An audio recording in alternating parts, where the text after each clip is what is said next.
masyarakat, tetapi bahwa pemerintah dan kita semua sekarang saya kira berusaha untuk memberikan pemahaman atau tambahan wawasan gitulah kepada dai agar ketika menyampaikan ajaran-ajaran Islam ini kepada publik itu benar-benar ajaran yang sesuai dengan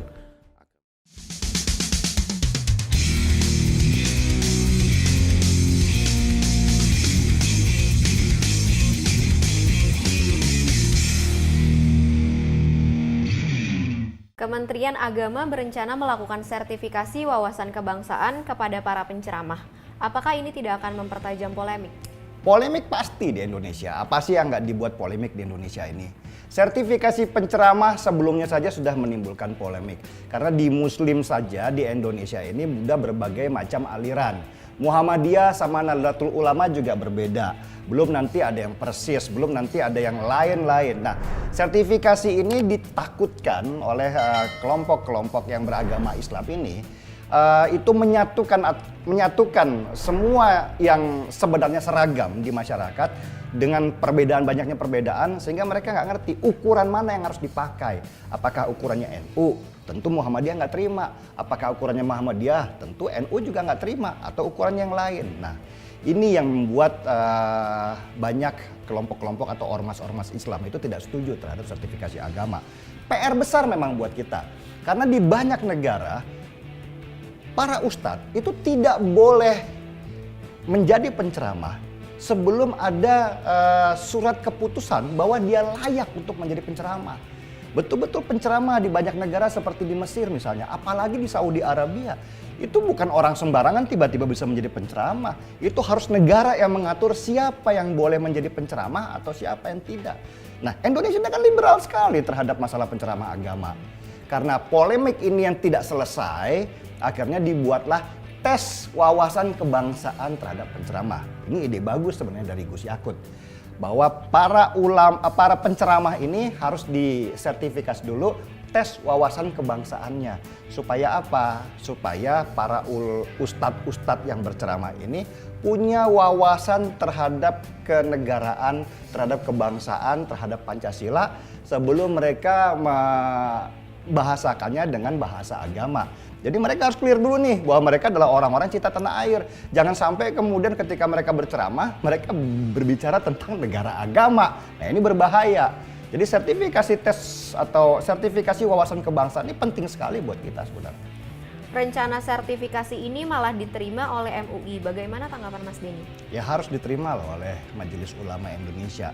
Sertifikasi terhadap wawasan kebangsaan para penceramah menunjukkan bahwa negara itu hadir untuk bisa mengatur para penceramahnya supaya mereka jangan menjadi provokator ya atau berkeinginan untuk mengubah negara ini menjadi negara sesuai dengan ideologi keagamaan mereka, tetapi harus tetap menjadi negara berdasarkan asas Pancasila yang berbineka tunggal ika. Nah, penting sekali sertifikasi wawasan kebangsaan ini supaya para penceramah-penceramah ini juga paham apa artinya bernegara, apa artinya berbangsa.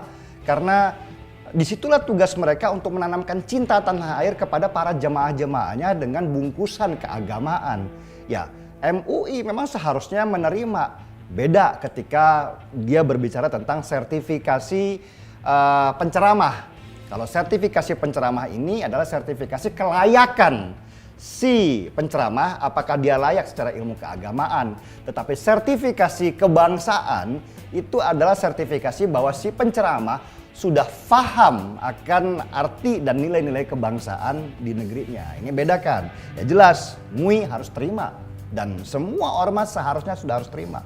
Karena tidak boleh ada penceramah di negara kita, apalagi penceramah agama yang sama sekali tidak punya paham kebangsaan, sehingga mereka membawa ideologi-ideologi negara luar kepada para jemaahnya. Yang ini berbahaya. Pihak mana saja yang kebakaran jenggot dengan rencana sertifikasi ini? Kenapa bisa begitu? Ya mungkin pihak yang memang sudah punya dasar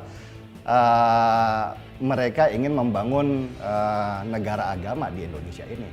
Jadi ingat ya, Indonesia ini punya sekitar 231 juta kalau nggak salah penduduk yang beragama Muslim dan disebut sebagai negara dengan penduduk Muslim terbanyak di dunia. dengan potensi seperti ini, Indonesia diperebutkan oleh negara-negara luar, ya kan, untuk bisa merebut Indonesia melalui para jamaahnya. Nah, dari negara-negara luar itu banyak sekali ideologi-ideologi yang bukan bertentangan, yang tidak sesuai dengan kita sebenarnya, tetapi masuk melalui begitu banyak celah di dalam, seperti Wahabisme, seperti kelompok Ikhwanul Muslimin, seperti Hizbut Tahrir. Mereka sama-sama membawa Islam, tetapi mereka mempunyai ideologi dan pemahaman yang berbeda terhadap Islam. Hizbut Tahrir, Ikhwanul Muslimin itu punya konsep bahwa negara agama itulah sebuah keharusan, sehingga biar bagaimanapun dalam setiap ceramahnya mereka selalu membawa narasi bahwa negara Islam itu adalah sebuah perintah dari Tuhan. Nah, ini kan bertentangan sekali dengan Indonesia.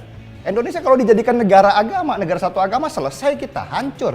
Papua pisah, Bali pisah, ya kan? Lah terus apa yang terjadi dari peninggalan dari para pejuang-pejuang kakek-kakek kita dulu yang mau menyatukan Indonesia ini menjadi satu, negara kesatuan Republik Indonesia? Kan berbahaya. Nah, inilah yang harus dicegah. Bagaimana cara mencegahnya? Sertifikasi para penceramahnya dengan wawasan kebangsaan, ya, supaya mereka ngerti bahwa negara ini tidak dibentuk dalam sehari.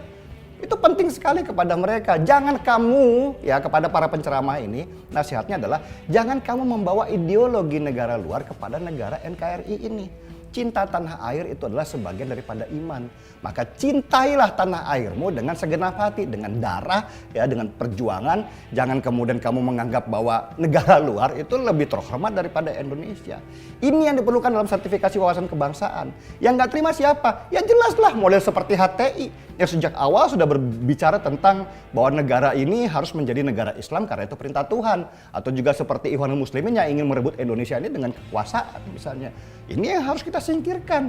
Kembalikan Indonesia yang penduduk muslim yang terbanyak di dunia ini pada koridornya sesuai yang sudah dibentuk oleh para ulama-ulama yang juga pejuang-pejuang di Indonesia dulu. Pada berita ada ustadz yang melarang menyanyikan Indonesia Raya. Ada juga yang mengharamkan sungkem kepada orang tua. Ya. Nah, apakah ustadz-ustadz seperti itu akan tersingkir dan hilang oleh program sertifikasi ini? Ya, gini, tersingkir secara langsung mungkin tidak. Karena biar bagaimanapun kan kita kesalahan sudah terjadi sekian puluh tahun sebelumnya ketika sesudah selesai masa Orde Baru, ya, Islam ini menjadi sangat liberal sehingga mereka tidak mengatur apa yang harus dilakukan oleh para pemeluk agama Muslim yang melalui lembaga-lembaga atau ormas-ormas yang sudah ada nih, sehingga muncullah orang seperti ya yang mengharamkan menyanyikan Indonesia Raya kan gitu kan, yang tidak sungkem sama orang tua, ya kan. Belum lagi yang model-model mu'alaf lagi ya, seperti Yahya Waloni yang tiba-tiba bisa mendapat panggung. Ini sejarahnya dari mana dia tiba-tiba bisa menjadi penceramah gitu ya, mu'alaf tiba-tiba jadi ustadz kan gitu. Ini kan terlalu liberal Indonesia ini di dalam menghadirkan para penceramah. Nah, mereka sudah terlanjur mendapatkan tempat di mata para pendukungnya.